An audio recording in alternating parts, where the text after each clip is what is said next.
The Soviet intelligence officer stared at the report in disbelief. His hands trembled slightly as he turned the pages. The figures couldn't possibly be correct. According to their sources in California, the American film Star Wars had cost $11 million to produce, more than the annual military budget of several Warsaw Pact nations combined. He shook his head in disbelief. How could a society spend such astronomical sums on mere entertainment while claiming economic superiority? It had to be Western propaganda, he thought. But as more reports flooded in about Jaws, Apocalypse Now, and other Hollywood blockbusters of the late 1970s, the Soviet leadership faced an uncomfortable truth. America's cultural industry operated at a scale that rivaled military operations, a fact that would fundamentally challenge Soviet perceptions of Western decadence and ultimately contribute to the ideological cracks in the Cold War narrative. Before we dive into this extraordinary story, tell me in the comments, which city are you watching from? It's incredible to see our historical community spread across the world. And if you're new here, subscribe to the channel and turn on notifications. Each subscription helps us continue unearthing these fascinating stories that shaped our world. Now, let's get to the story. The late 1970s marked a pivotal moment in Cold War history, not on battlefields or in diplomatic chambers, but in the flickering darkness of movie theaters. As millions of Americans stood in line to experience George Lucas's space fantasy or Steven Spielberg's Mechanical Shark, few realized that Soviet intelligence officers were meticulously tracking these cultural phenomena with growing alarm. The astronomical budgets of these Hollywood productions presented a paradox that confounded Soviet ideology. How could such decadent capitalism produce entertainment so lavish that its costs rivaled military expenditures? In December 1977, a classified memo circulated among senior KGB officials, detailing with clinical precision the production budget of Star Wars, $11 million, and projecting its eventual worldwide earnings at over $100 million. The report, stamped for limited distribution, included a handwritten note from Yuri Andropov himself. Explain how this is possible. The question wasn't merely economic, it was existential. Soviet cinema operated as a state apparatus with strict budgetary controls, ideological oversight, and practical limitations. The idea of investing millions in fantasy entertainment struck many Soviet officials as the height of capitalist irrationality. We initially thought it was financial manipulation, a tax scheme or money laundering operation, recalled Viktor Chebrikov, who would later head the KGB in a 1992 interview after the Soviet collapse. Our analysts couldn't reconcile these expenditures with rational economic behavior. The confusion deepened as reports of Jaws, $9 million budget, and Apocalypse Now, nearly $31 million after production difficulties, filtered through intelligence channels. These weren't merely movies, they were industrial-scale operations with budgets that exceeded the GDP of some developing nations. To understand the profound cultural shock these revelations caused within Soviet leadership, we must step back and examine the fundamentally different approaches to cinema on either side of the Iron Curtain. Soviet cinema, while artistically significant and technically accomplished, operated under entirely different economic and philosophical principles than its Western counterpart. The Soviet film industry had been nationalized immediately after the 1917 revolution, with Lenin famously declaring cinema the most important art for its propaganda potential. By the 1970s, Mosfilm and other Soviet studios produced approximately 150 films annually, a significant number, but with budgets typically under 500,000 rubles, officially exchanged at about $750,000, though real economic value comparisons were complicated by the non-convertible Soviet currency. Films were evaluated not by their profit potential, but by their ideological correctness and cultural contribution. Soviet filmmakers were accustomed to making creative compromises to work within tight budgetary constraints. Andrei Tarkovsky's science fiction masterpiece, Stalker, 1979, conceptually comparable to Western sci-fi, was produced for approximately 1 million rubles, roughly one-tenth the budget of Star Wars, despite requiring elaborate set designs and special effects.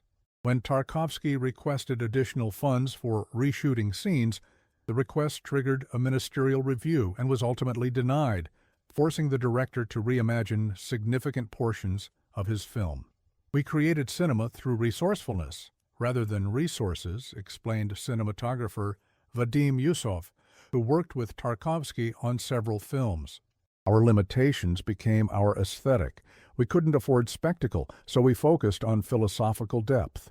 This approach had produced internationally recognized masterpieces like Solaris, but Soviet officials became increasingly concerned about their ability to compete with Hollywood's visual spectacle as reports of American production values reached Moscow.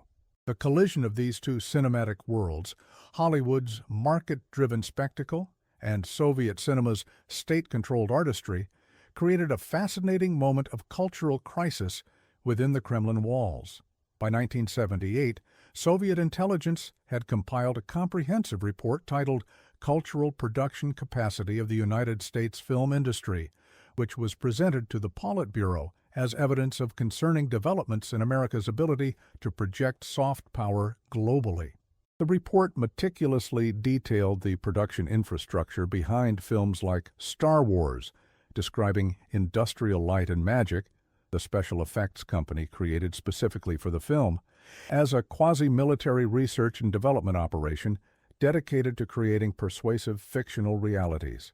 The report noted with particular concern that American audiences willingly pay substantial sums to experience these manufactured fantasies, suggesting a psychological vulnerability that could be exploited.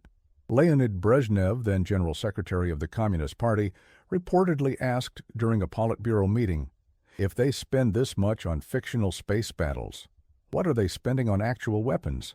The question reflected a fundamental misunderstanding of market economics, but revealed how Hollywood's financial scale had become a source of strategic concern.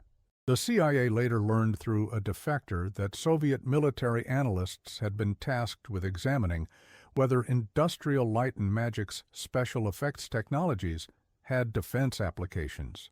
This paranoia wasn't entirely unfounded. The late 1970s marked a period when the lines between Hollywood and the American military-industrial complex were indeed blurring, though not in the way Soviet analysts suspected. Apocalypse Now, Francis Ford Coppola's epic about the Vietnam War, had utilized actual military helicopters borrowed from the Philippine government, a U.S. ally, for its spectacular Ride of the Valkyries sequence. The Pentagon had historically maintained a film liaison office to coordinate military support for Hollywood productions that portrayed the armed forces positively. What the Soviets failed to grasp, explained former CIA analyst Raymond Garthoff in a 2003 interview, was that these big-budget films weren't state propaganda but commercial enterprises. They saw strategic intent where there was only market logic. This misinterpretation reflected deeper ideological differences in how each system understood cultural production and consumption. The Soviet confusion intensified when their intelligence services obtained financial reports showing that these seemingly extravagant productions were not only recouping their massive investments, but generating substantial profits. Star Wars eventually earned more than $775 million against its $11 million budget, a return on investment that seemed almost suspiciously miraculous to Soviet economic planners accustomed to subsidizing rather than profiting from cinema. By 1979, as Apocalypse Now debuted at Cannes Film Festival amid international fanfare, the KGB station chief in Washington sent a remarkable cable to Moscow Center. American cinema has effectively industrialized imagination, converting fantasy into a high-return economic sector. Recommend urgent reassessment of cultural production models. This dry bureaucratic language belied a growing existential panic about the Soviet Union's ability to compete in the realm of cultural soft power. This panic was most clearly manifested in the Soviet film industry itself, where directors began making careful requests for increased budgets by citing the international prestige of Western productions. Sergei Bondarchuk, who had directed the internationally acclaimed War and Peace, a Soviet prestige project from the 1960s, submitted a proposal for an ambitious science fiction film with a budget request approximately 3 times the usual allocation. His written justification explicitly mentioned that contemporary audiences have developed expectations based on Western productions. The request was denied. Instead, senior officials at Goskino, the USSR State Committee for Cinematography, implemented a different strategy: selective importation of Western blockbusters, carefully screened for ideological content, to satisfy public demand while developing domestic alternatives. Star Wars itself was deemed too ideologically problematic. Its good versus evil narrative and quasi-religious force concept ran counter to Marxist-Leninist principles. Jaws, however, with its critique of commercial tourism and corrupt local government, received more favorable consideration. This strategy proved ineffective. Despite tight controls on Western media, information about Hollywood blockbusters inevitably penetrated Soviet society through cultural exchanges, international film festivals, and clandestine channels.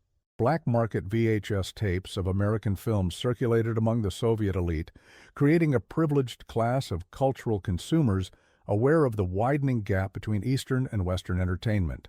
Andropov's KGB documented with increasing alarm that young Communist Party members were among the most avid consumers of this smuggled Western media.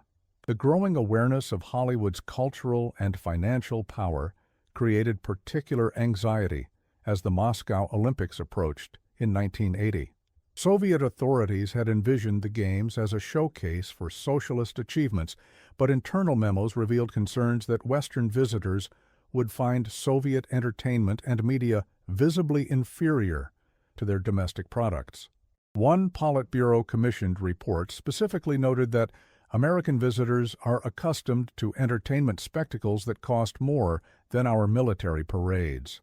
The irony was that, while Soviet leadership worried about the propaganda implications of Hollywood's financial might, many American filmmakers of the era were using their budgetary freedom to create works deeply critical of American capitalism, militarism, and social structures.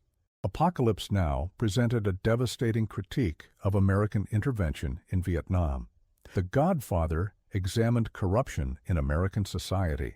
Even Star Wars, while not overtly political, drew inspiration from America's real-world military failures, with George Lucas later acknowledging that the empire was partially modeled on the United States in Vietnam, and the victorious rebels inspired by the Viet Cong. This nuance was largely lost on Soviet analysts who viewed these productions primarily through the lens of their economic scale rather than their content. "The Americans have weaponized entertainment," wrote one KGB analyst in a 1980 brief. The spectacle itself, regardless of the message, demonstrates the resource superiority of their system. This perspective reflected a growing Soviet insecurity about falling behind, not just militarily and economically, but culturally. The reality behind Hollywood's financial scale was more complex than either American studio executives or Soviet analysts fully acknowledged. The explosion of blockbuster budgets in the late 1970s represented a fundamental shift in American cinema. From the director-driven, artistically ambitious films of the early 1970s to a new model of high-concept, marketing-driven entertainment. Jaws, 1975, is widely considered the first modern blockbuster, establishing the summer release pattern, wide opening, and merchandising approach that would define Hollywood's business model for decades. Star Wars took this evolution further, demonstrating that merchandising and licensing could generate more revenue than ticket sales. When 20th Century Fox agreed to give George Lucas the merchandising rights to Star Wars instead of additional directors' fees, few anticipated that this decision would ultimately cost the studio billions in foregone revenue. Lucas's unprecedented deal created a new economic model for filmmaking where the movie itself might be just one component of a larger commercial enterprise spanning toys, books, and eventually theme park attractions. Soviet analysts, viewing this phenomenon through the prism of Marxist economic theory, struggled to categorize this new form of capitalism where the boundary between cultural product and commodity had fundamentally blurred.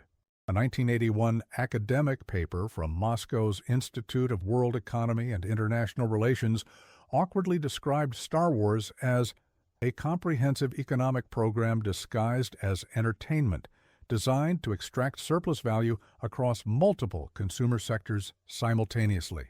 The paper wasn't entirely wrong.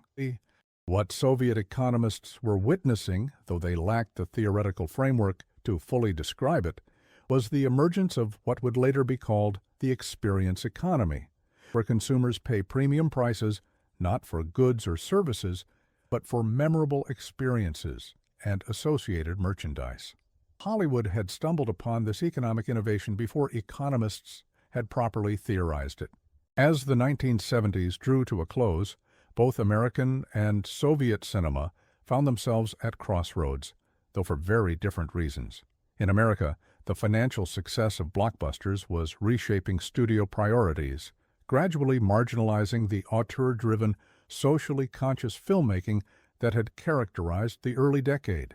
Studios increasingly sought to replicate the financial success of Jaws and Star Wars, leading to bigger budgets and more commercially oriented productions. In the Soviet Union, filmmakers and officials were grappling with the implications of this new cultural economic reality. We must consider whether cinema should remain primarily an art form or become an industrial product, argued Philip Ermash, chairman of Goskino, in a closed meeting with Soviet directors in early 1980. The question reflected growing uncertainty about how to respond to Hollywood's evolving model. Some Soviet filmmakers saw opportunity in this moment of flux. Andrei Konchalovsky, who would later work in Hollywood himself, advocated for a middle path. We cannot and should not match American spectacle, dollar for dollar, but we can selectively incorporate technical innovations while maintaining our philosophical strengths. His perspective represented a pragmatic recognition that Soviet cinema needed to evolve without abandoning its distinct artistic traditions. Others took a harder ideological line. In a letter to Communist Party cultural officials, director Sergei Gerasimov warned, attempting to compete with American cinema on its own terms, spectacle, sensation, technological excess will lead to ideological corruption and economic ruin. We must reaffirm cinema's role as collective enlightenment rather than individual escape. This position reflected traditional Soviet cultural values, but seemed increasingly disconnected from audience desires. By 1981, Soviet intelligence had completed a comprehensive analysis of Hollywood's economic structure, production capabilities, and global distribution networks. The conclusion was sobering. The American film industry functions as a parallel soft power infrastructure with global reach comparable to their military deployments, but operating through commercial rather than diplomatic channels. The report recommended increased investment in Soviet cinema, but acknowledged the fundamental challenge. Their system naturally produces cultural spectacle. Ours naturally restrains it. This assessment coincided with broader strategic concerns. The Soviet economy was showing signs of stagnation, making any substantial increase in film budgets politically difficult to justify. Conversely, the Reagan administration had begun an aggressive military buildup, placing additional strain on Soviet resources. The prospect of simultaneously competing with America militarily and culturally seemed increasingly untenable. In this context, Hollywood's most expensive productions took on symbolic significance beyond their content. When Soviet officials learned that Apocalypse Now had cost approximately $31 million, nearly 70 times the average Soviet film budget, the figure was circulated in restricted Communist Party materials as evidence of American resource disproportion. The fact that the film depicted American military failure in Vietnam was less significant to Soviet strategists than its demonstration of Hollywood's capacity to recreate war on screen at near-actual war costs. This fixation on production values rather than content led to some peculiar analytical blind spots. Soviet cultural monitors filed detailed reports on the technical achievements of Star Wars, while giving relatively little attention to popular American films with more obvious ideological content, such as the anti-Soviet Rocky IV, which would come later in 1985. A classified 1982 report dedicated 3 pages to industrial light and magic's compositing techniques, but only a brief paragraph to the film's quasi-religious portrayal of the Force, a concept that contradicted Marxist materialism. Meanwhile, ordinary Soviet citizens remained largely unaware of these high-level concerns, experiencing instead a more immediate form of cultural envy. While official Soviet media dismissed Hollywood productions as ideologically corrupt spectacles, the limited information that filtered through, magazine photos, traveler accounts, smuggled reviews, created a mystique around these forbidden fruits of Western culture. Everyone knew about these American films, even though almost no one had seen them, recalled Russian filmmaker Karen Shakhnazarov in a 2005 interview. They acquired an almost mythological status. People would claim to have seen a third-generation copy of Star Wars and describe it in fantastic terms, often inventing details. The less accessible these films were, the more powerful they became in our imagination. This mythologizing of Hollywood blockbusters contributed to a broader phenomenon that worried Soviet authorities: the growing perception among Soviet citizens, especially the younger generation, that Western consumer culture offered experiences unattainable under socialism. A KGB report from 1982 noted with concern that American entertainment products ranked high on the wish lists of urban Soviet youth, alongside jeans and rock music. The report concluded ominously, "These preferences reflect successful American cultural infiltration and require countermeasures." The countermeasures, when they came, were both creative and ultimately ineffective. Soviet film authorities commissioned several response films intended to demonstrate that socialist cinema could produce comparable spectacle and entertainment value. The most notable was Moscow Does Not Believe in Tears, on 1980, which won the Academy Award for Best Foreign Language Film, a genuine achievement that Soviet media celebrated as proof of their cinema's international standing. However, its modest production values and contemporary setting made it an imperfect counterpoint to science fiction epics like Star Wars. A more direct response came with the 1981 release of To the Stars by Hard Ways, a big-budget, by Soviet standards, science fiction film featuring impressive special effects and an ecological message. While visually striking, its production budget of approximately 3.5 million rubles still placed it far below Hollywood's top-tier productions. Nevertheless, Soviet media praised the film as evidence that socialist cinema can create compelling visions of the future without capitalist excess. Behind this public confidence, internal assessments were far less optimistic. A restricted 1982 report to the Central Committee's Department of Culture concluded, "Despite our best efforts, the resource gap between our cinema and American productions continues to widen. We cannot match their technical spectacle without fundamental economic restructuring." This frank acknowledgment reflected a growing recognition among some officials that cultural competition with the West raised uncomfortable questions about the Soviet economic model itself. This recognition contributed to broader debates within Soviet leadership about economic reform and cultural policy as Brezhnev's health declined. Reform-minded officials increasingly argued that the Soviet Union's inability to produce culturally competitive cinema reflected deeper structural problems. Conservative hardliners countered that pursuing Hollywood-style spectacle would undermine socialist values and waste resources needed for military security. The debate reached the highest levels of power. When Yuri Andropov succeeded Brezhnev in November 1982, he brought to leadership a sophisticated understanding of Western cultural influence, having overseen the KGB's monitoring of these trends. Andropov reportedly requested a special screening of E.T. the Extraterrestrial, Spielberg's 1982 blockbuster that had become the highest-grossing film of all time, along with a detailed budget breakdown and marketing analysis.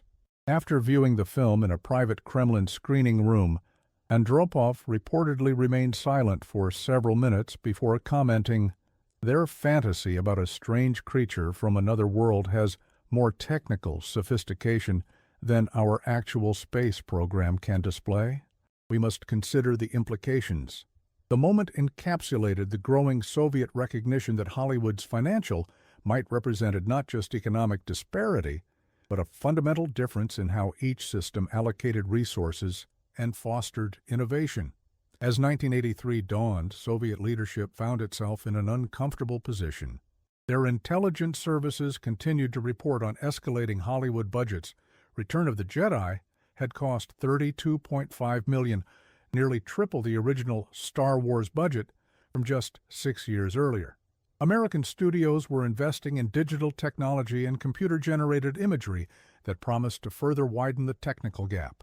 Meanwhile, Soviet cinema's budgets remained essentially static, constrained by broader economic limitations and ideological restrictions.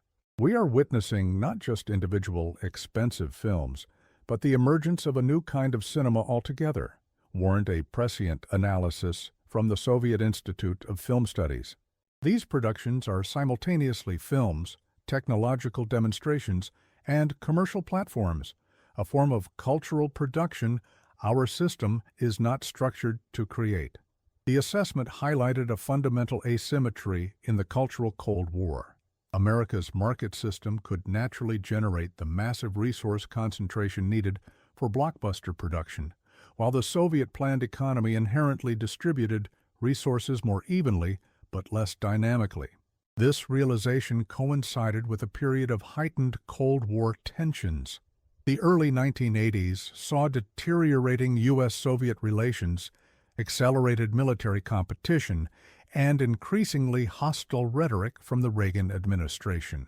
In this context, Hollywood's capacity to casually spend tens of millions on entertainment while the Soviet economy struggled carried potent psychological impact within Kremlin walls. As one senior cultural official reportedly complained, "They make fantasy films about space that cost more than our actual space missions." The growing gap was particularly evident in how each system handled ambitious cinematic projects. When Andrei Tarkovsky sought to create Stalker as the Soviet answer to Western science fiction, budget constraints forced him to shoot in abandoned hydroelectric plants and polluted industrial zones rather than building elaborate sets.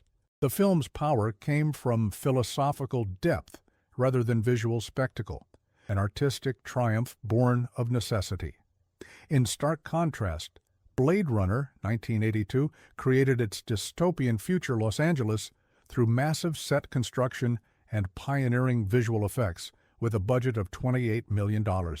Both films are now considered classics, but they represented fundamentally different approaches to cinema, one transcending material limitations through artistic vision, the other using financial resources to realize artistic vision without compromise. This disparity became a source of complex emotions within the Soviet film community. Directors like Elim Klimov and Larisa Shepitko expressed admiration for the technical achievements of Hollywood blockbusters while defending the philosophical depth of Soviet cinema. We must acknowledge their technical superiority without surrendering our artistic integrity, Klimov argued in a 1983 speech to the Filmmakers Union. Their cinema shows what money can create. Ours must show what money cannot buy. The dilemma faced by Soviet cultural authorities was increasingly apparent. They could neither match Hollywood's spectacular productions nor completely shield their population from awareness of them. By the mid-1980s, as VHS technology spread and barriers to cultural exchange weakened, the exposure gap was closing, even as the production gap widened. Bootleg tapes of Star Wars, E.T., and other blockbusters circulated widely in major Soviet cities, creating an underground viewing culture beyond state control. A 1984 KGB report noted with alarm, American films now reach significant Soviet audiences through unofficial channels, creating unrealistic expectations for domestic cinema and promoting Western consumption values. The report estimated that in Moscow alone, thousands of illicit video screenings occurred monthly, often organized by enterprising individuals who charged admission to watch smuggled Western films. These underground screenings created a dual reality in Soviet cultural life. Officially, Soviet cinema remained committed to artistic seriousness and ideological correctness. Unofficially, audiences increasingly measured these films against Hollywood spectacles they had seen illicitly. This growing disconnect between official culture and actual consumption patterns reflected broader contradictions in late Soviet society, where the gap between ideology and lived reality was steadily widening. For Soviet leaders watching this cultural disconnect unfold while simultaneously facing economic stagnation and military competition, Hollywood's financial might become a symbol of broader systemic challenges. The ability of American studios to casually invest tens of millions in entertainment projects and profit from them raised uncomfortable questions about economic efficiency and resource allocation in the socialist system. As Mikhail Gorbachev ascended to power in March 1985, he inherited these tensions along with broader challenges. His reform agenda would eventually acknowledge what the Hollywood budget gap had already suggested. The Soviet system needed fundamental restructuring to remain competitive in a rapidly evolving global environment. The story of how Hollywood budgets shocked Soviet leadership offers a unique window into Cold War tensions beyond military and diplomatic confrontations. It reveals how cultural production became an unexpected battleground where different economic systems displayed their distinct capacities and limitations. For the Soviet Union, America's ability to create fictional starships and mechanical sharks at costs exceeding small nations' military budgets represented a form of power projection that no missile count could fully capture. The cinematic asymmetry that emerged in the late 1970s foreshadowed broader challenges to the Soviet system, challenges that would ultimately contribute to its transformation and eventual dissolution. As Soviet intelligence officers continued tracking the escalating budgets of Hollywood blockbusters into the mid-1980s, they were witnessing not just the economics of entertainment, but a fundamental demonstration of systemic differences that would define the Cold War's final chapter. Meanwhile, a new Hollywood blockbuster was in production, one that would prove particularly troubling to Soviet analysts tracking American cultural trends. Rocky Horror, with its explicit Cold War narrative and its American boxer triumphing over a Soviet champion. As reports of its $28 million budget reached Moscow, alongside details of its anticipated anti-Soviet themes, Kremlin officials braced for a new phase in the cultural Cold War, one where Hollywood's financial might would be directly targeted at the Soviet system itself. The release of Rocky IV in November 1985 marked a turning point in Hollywood's relationship with Soviet perceptions. Unlike earlier blockbusters that had demonstrated America's production capacity through fantastical or historical settings, Rocky IV directly incorporated the Cold War into its narrative, with Sylvester Stallone's underdog boxer facing off against a steroid-enhanced Soviet champion. The film's $28 million budget, spent partly on elaborate training montages, contrasting American grit with Soviet technological superiority, made it impossible for Soviet officials to separate Hollywood's financial might from its ideological messaging. This production represents a disturbing convergence of American economic and propaganda capabilities, noted a classified Kremlin brief analyzing the film's potential impact. They have allocated resources equivalent to a medium military operation for a cultural product explicitly designed to undermine Soviet prestige. The analysis reflected growing concern that Hollywood was moving beyond passive demonstrations of wealth to active deployment of that wealth against Soviet interests. This concern intensified when Soviet intelligence learned that Rocky IV had earned over $300 million worldwide while simultaneously advancing anti-Soviet narratives. A restricted 1986 report to Politburo members noted with alarm, American cultural products now combine economic efficiency with ideological warfare. They profit financially from the same content that benefits them geopolitically. This dual functionality of Hollywood blockbusters, as both commercial ventures and soft power instruments, seemed to represent a form of systemic efficiency that the Soviet cultural apparatus couldn't match. The Soviet response to this challenge was complicated by Gorbachev's ongoing reforms. His policies of glasnost, openness, and perestroika, restructuring, had begun loosening cultural restrictions, making it more difficult to simply block Western media. Simultaneously, economic constraints meant that increasing Soviet film budgets to competitive levels remained impractical. Soviet cultural authorities found themselves caught between incompatible imperatives. They could neither fully shield their population from Hollywood's influence nor effectively compete with it on its own terms.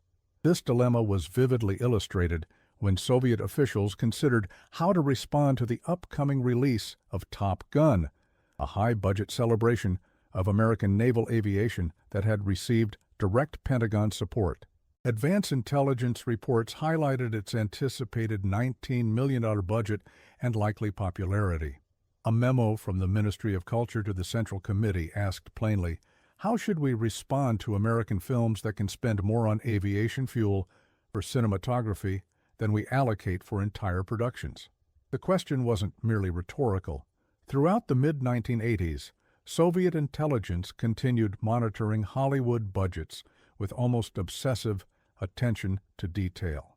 Classified reports broke down production costs for major films into categories like set construction, special effects, and marketing expenditures, with analysts attempting to identify patterns and vulnerabilities.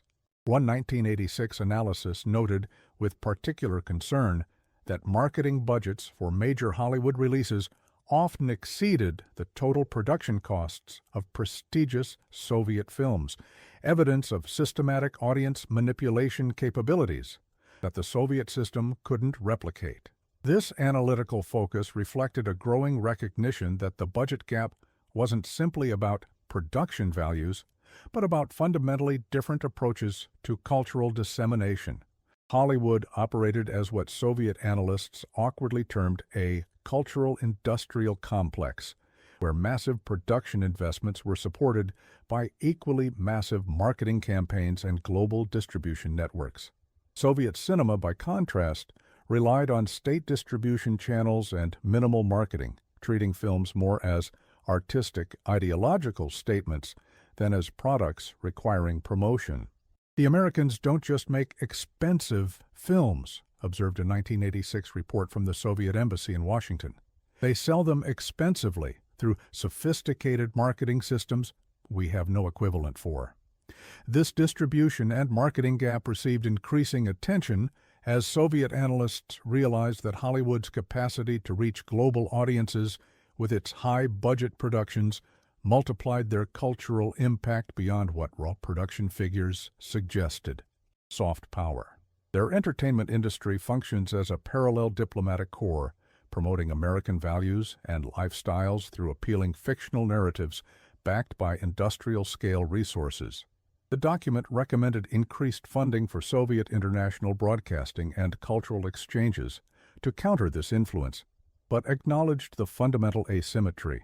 Their system naturally generates these capabilities. Ours must artificially create them. This asymmetry became increasingly apparent to ordinary Soviet citizens as glasnost policies reduced barriers to Western media exposure. The implications extended beyond cinema into broader questions of cultural influence. A comprehensive 1986 KGB assessment titled American Methods of Cultural Penetration explicitly linked Hollywood's budget capabilities to broader U.S. Official Soviet press might still dismiss Hollywood blockbusters as ideologically corrupt spectacles, but when films like Back to the Future or Indiana Jones and the Temple of Doom became available through semi-official channels or diplomatic screenings, the technical and production gulf was impossible to ignore. As one Moscow University student commented in a letter intercepted by the KGB, "They claim our cinema is superior because it has deeper themes. But why can't we have deep themes and also make films that don't look like they were filmed in someone's apartment?" The question reflected growing public awareness of the disparity, an awareness that contributed to broader skepticism about Soviet claims of systemic superiority. If Hollywood could casually spend $40 million on Return of the Jedi, while Soviet filmmakers struggled to secure basic equipment, what did this suggest about each system's overall efficiency and prosperity? This uncomfortable question increasingly penetrated public consciousness as glasnost expanded the boundaries of permissible discourse. Soviet filmmakers themselves became more vocal about these disparities, as openness policies allowed more frank discussion of cinema's challenges. At a landmark 1986 Congress of the Soviet Filmmakers Union, director Elem Klimov explicitly referenced the Hollywood budget gap. "We cannot pretend that we exist in isolation from world cinema. Our audiences increasingly compare our films with Western productions whose technical resources exceed our entire annual studio allocations." His comment reflected a new willingness to acknowledge realities that had previously been discussed only in classified reports. This new openness coincided with practical policy shifts. Under Gorbachev's reforms, Soviet studios gained greater financial autonomy, including limited ability to seek co-production deals with Western partners. Alexander Sokharov's Days of Eclipse, 1988, received supplemental funding from Italian investors, while Andrei Konchalovsky had already begun working directly in Hollywood, directing films like Runaway Train, 1985, with American financing. These developments represented tacit acknowledgement that Soviet cinema needed access to greater resources to remain internationally relevant. Simultaneously, Soviet authorities began allowing more Western blockbusters to be officially screened in Soviet theaters, a policy shift driven partly by audience demand and partly by recognition that the black market had already created widespread underground access.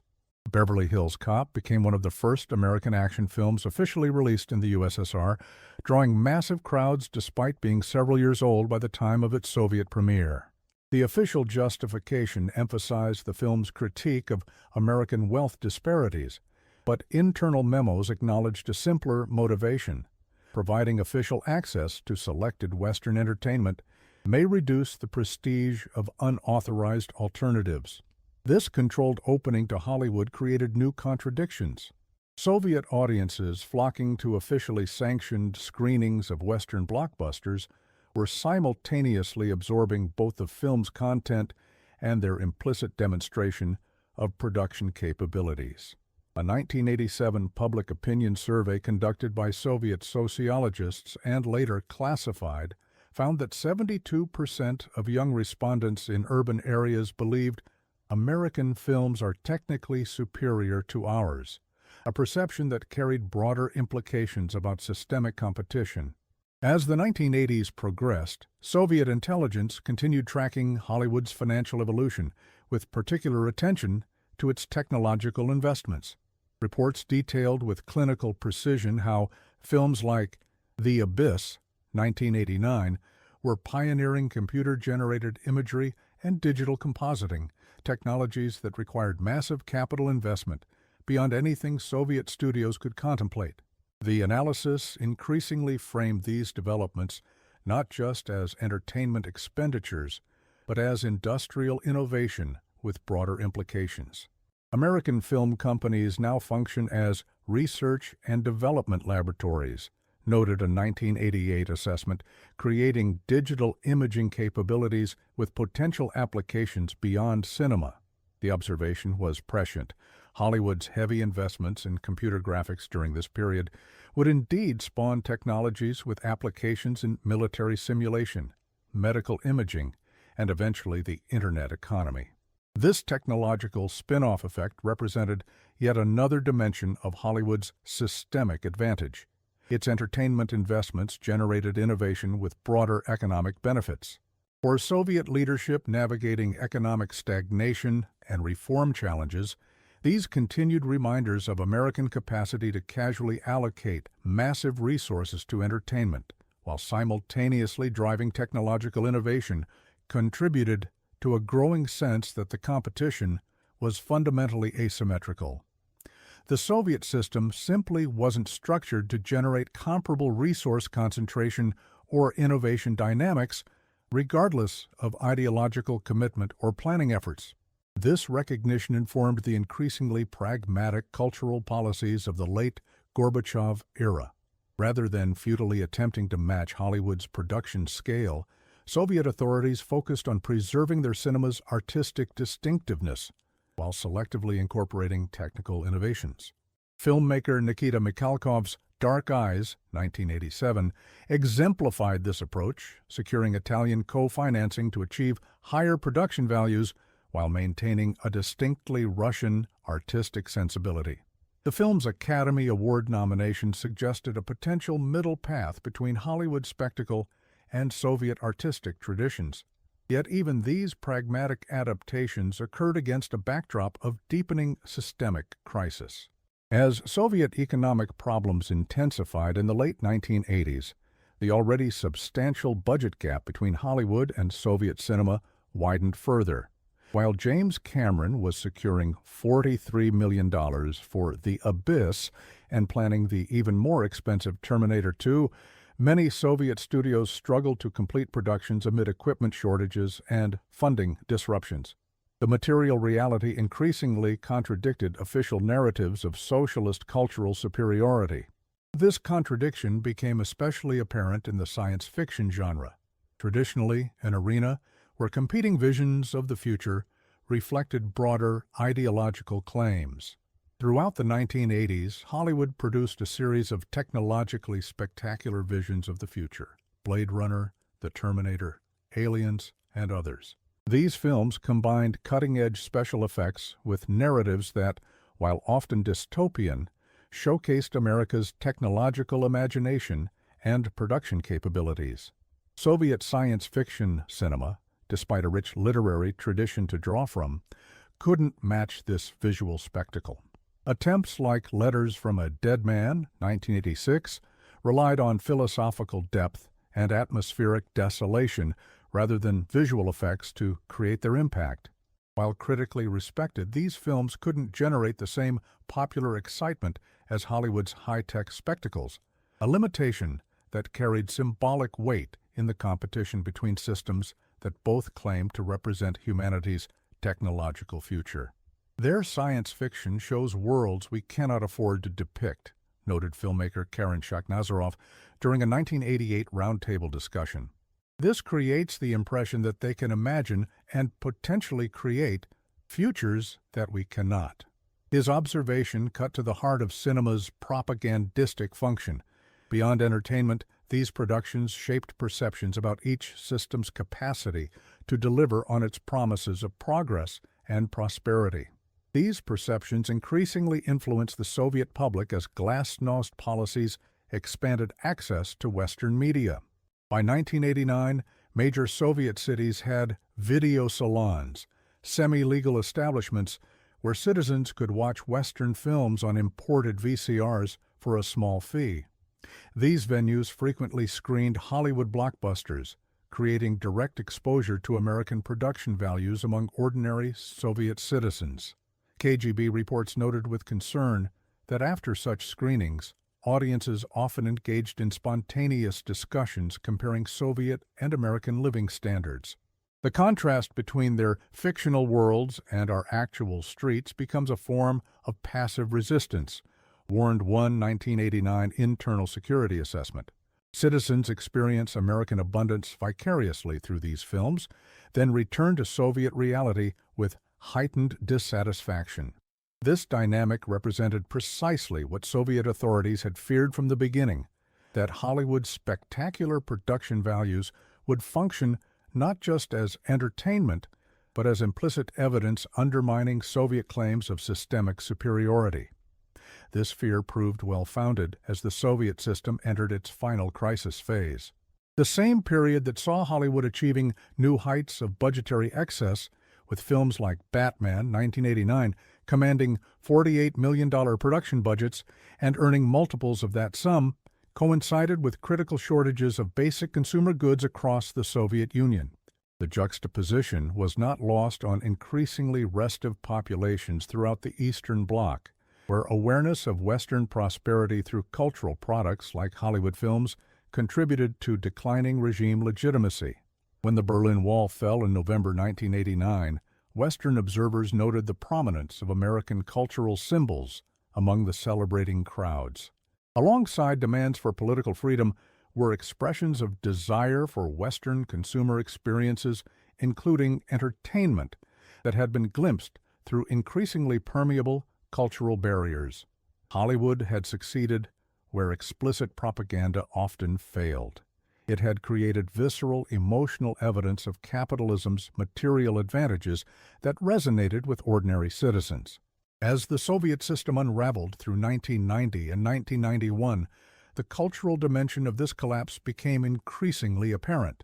The state's inability to satisfy rising consumer expectations shaped partly by exposure to Western media, contributed to its loss of legitimacy. Hollywood had never targeted the Soviet system deliberately with its escalating budgets and production values, but the implicit comparison they created proved devastating nonetheless.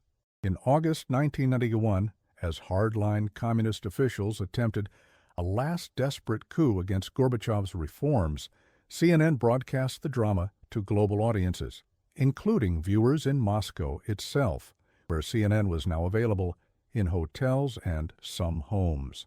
The production values of this real-time news coverage, with its satellite feeds and graphics packages, rivaled anything Soviet television could produce.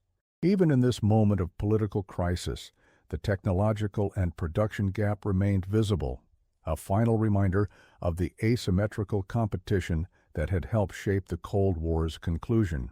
When the Soviet Union officially dissolved in December 1991, it marked the end of not just a geopolitical entity, but a distinct approach to cultural production. The centralized, ideologically guided, resource-constrained model of Soviet cinema gave way to chaotic market forces as studios were privatized and state funding collapsed. Some directors embraced the new commercial pressures, others mourned the loss of artistic security the old system had provided despite its limitations. In a 1992 interview, former Soviet filmmaker Andrei Konchalovsky, who had successfully transitioned to Hollywood, reflected on the system's collapse. Soviet cinema tried to make virtues of its limitations, emphasizing spiritual values over material spectacle. But you cannot build a sustainable cultural model on limitations alone. Eventually, your audience wants both spiritual depth and adequate production values. His assessment encapsulated the fundamental challenge that Hollywood's budgetary might had posed to the Soviet cultural model. The post-Soviet era brought new evidence of how profoundly Hollywood's economic model had challenged Soviet assumptions. As Russian filmmakers gained direct access to Western production methods and market mechanisms, many expressed astonishment at the scale and efficiency of Hollywood's operations. The shocking thing wasn't just the money, recalled director Vladimir Kotunenko, but how precisely they allocated it, the specialized roles, the scheduling efficiency, the wastelessness amid apparent excess. Our system claimed economic rationality, but achieved the opposite. This recognition extended to former Soviet officials who had monitored Hollywood during the Cold War. In a remarkable 1994 interview, former KGB analyst Nikolai Leonov, who had overseen analysis of Western cultural industries, acknowledged, We fundamentally misunderstood the nature of their system. We saw Hollywood's enormous expenditures as decadent waste when they were actually rational investments generating both profit and soft power. Our inability to recognize this efficiency reflected deeper analytical failures. These post-Soviet reassessments highlighted a central irony. While Soviet intelligence had meticulously tracked Hollywood budgets throughout the 1970s and 1980s, they had often misinterpreted what these figures signified. The ability to allocate $30 million to a science fiction film wasn't simply evidence of capitalist excess. It demonstrated a system capable of concentrating resources for innovation, taking calculated risks, and creating products with global appeal. These capabilities had implications far beyond entertainment. The story of how Hollywood budgets shocked Soviet leadership offers valuable insights into how cultural and economic competition shaped the Cold War beyond traditional military and diplomatic confrontations. Throughout the late 1970s and 1980s, as Soviet analysts tracked the escalating millions poured into American blockbusters, they were witnessing not just the economics of entertainment, but a fundamental demonstration of systematic differences in resource allocation, innovation capacity, and market response. For the Soviet Union, America's ability to casually invest tens of millions in fictional entertainment while still maintaining military superiority created a psychological challenge that no ideological argument could fully address. If capitalism could afford to create convincing alien worlds and futuristic technologies for mere entertainment while simultaneously expanding its actual technological capabilities, what did this suggest about the comparative efficiency of each system? This uncomfortable question lingered in classified reports and, increasingly, in public consciousness as cultural barriers weakened. The Soviet response to this challenge evolved from initial dismissal through growing alarm to eventual pragmatic adaptation, a trajectory that paralleled broader shifts in Cold War dynamics. Early reports expressing disbelief at Star Wars and Jaws budgets gave way to sophisticated analyses of Hollywood's production, marketing, and distribution capabilities. Finally, under Gorbachev's reforms, came tacit acknowledgement that Soviet cinema needed to selectively incorporate elements of the Western model to remain culturally relevant.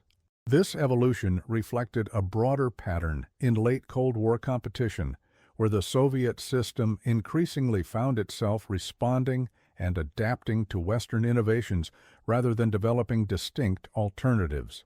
Whether in computing technology, consumer goods, or cultural products, the initiative increasingly lay with Western market economies, while the Soviet planned economy struggled to keep pace. Hollywood's budget explosion from the mid-1970s onward represented an early, vivid example of this widening capability gap.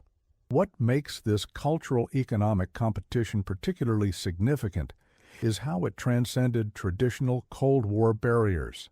Military technologies remained largely segregated between East and West, with espionage providing only limited insights across the divide. Economic statistics could be manipulated or misinterpreted. But Hollywood's cultural products, increasingly accessible through various channels despite official restrictions, provided tangible, emotional evidence of capitalism's productive capabilities that ordinary citizens could directly experience. When a Soviet citizen watched a smuggled VHS copy of E.T. or The Terminator, they weren't just consuming entertainment, they were witnessing a demonstration of what the competing system could produce. The gap between this experience and official claims about capitalism's imminent collapse created cognitive dissonance that contributed to declining ideological commitment throughout the Eastern Bloc. Hollywood didn't need explicit anti-Soviet messaging to challenge the system. Its production values alone told a compelling story about systematic differences.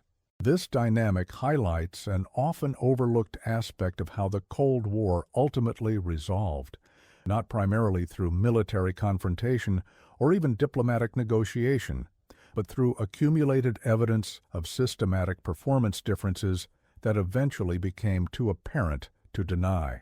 Hollywood's escalating budgets and production values, tracked so meticulously by Soviet intelligence, provided some of the most visible, emotionally resonant evidence of these differences, accessible even to citizens without specialized knowledge.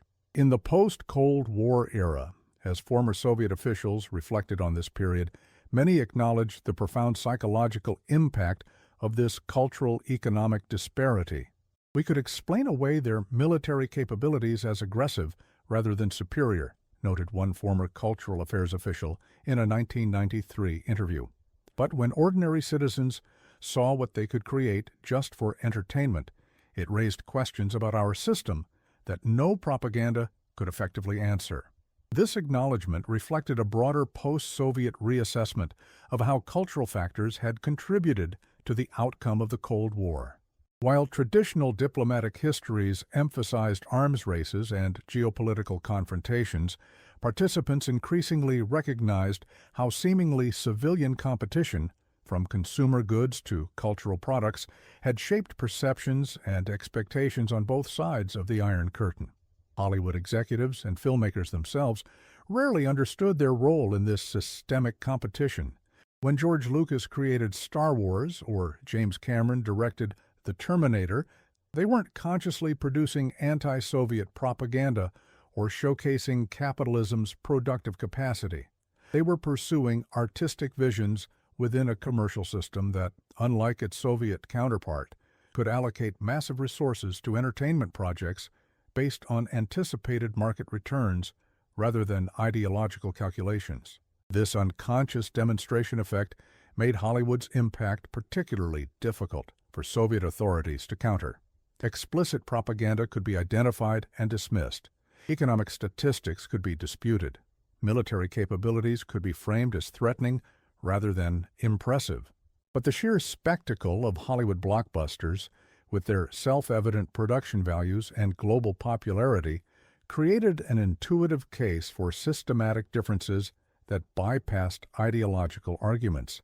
By the late 1980s, as the Soviet system entered its terminal crisis, this cultural dimension of Cold War competition had become inseparable from broader questions of economic performance and technological innovation. The same period that saw Hollywood pioneering digital effects in films like The Abyss coincided with the Soviet Union's failure to effectively join the computer revolution, a parallel that symbolized deeper patterns of innovation and adaptation in each system. The final years of the Soviet Union saw a dramatic shift in cultural policy as officials increasingly acknowledged the need to engage with, rather than simply reject, Western entertainment models. Co-production agreements, selective importation of Hollywood films, and tentative moves toward commercial financing for Soviet productions all reflected recognition that complete cultural isolation had become unsustainable in an interconnected world. These pragmatic adaptations paralleled broader economic and political reforms under Gorbachev. Yet these reforms came too late to bridge the fundamental gap that had opened between the systems. By the time Soviet authorities began seriously grappling with the implications of Hollywood's productive capacity, the accumulated evidence of systematic differences, cultural, economic, technological, had already undermined the regime's legitimacy among its own population. The effort to compete with or selectively adapt to Western cultural models became part of a broader, ultimately unsuccessful struggle to reform the Soviet system without fundamentally transforming it. When the Soviet Union dissolved in December 1991, it marked the end of a distinctive approach to cultural production as much as a political entity. The centrally planned, ideologically guided, resource-constrained model of Soviet cinema, which had produced genuine artistic masterpieces despite its limitations, gave way to market forces, for better and worse. Former Soviet filmmakers faced a new world where budgets might be more accessible, but came with commercial, rather than ideological constraints. This transition created its own ironies.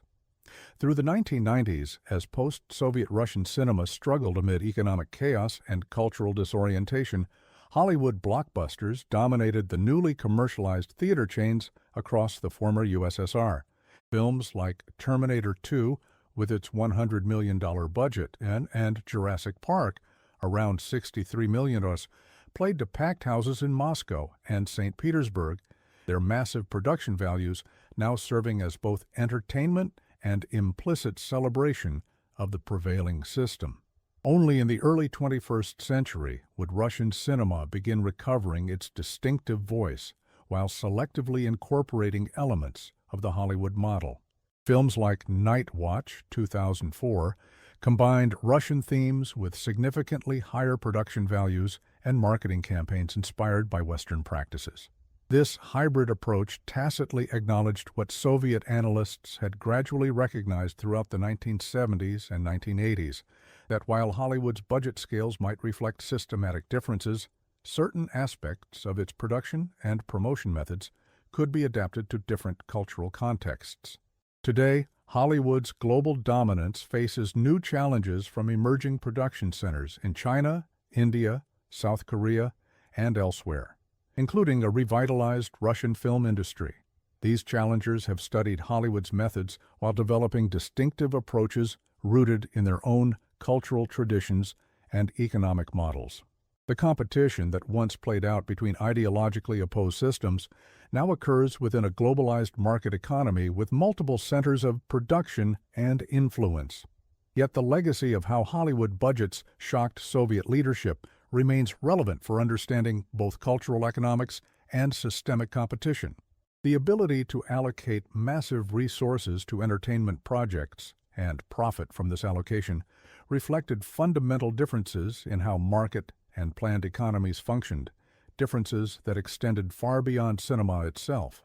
By meticulously tracking Hollywood's escalating millions, Soviet intelligence was documenting evidence of systematic performance gaps that would ultimately prove decisive in the Cold War's outcome. When Soviet officials first encountered reports of Star Wars costing $11 million in 1977, they could scarcely have imagined that this cultural economic disparity would contribute to their system's dissolution 14 years later. Yet the story of Hollywood budgets and Soviet reactions offers a powerful reminder that competition between systems occurs across multiple dimensions simultaneously: military, economic, technological, and cultural, with each dimension reinforcing and illuminating the others. In this multifaceted competition, Hollywood's spectacular production values played a more significant role than either side fully recognized at the time, helping to shape perceptions that would ultimately change the course of history.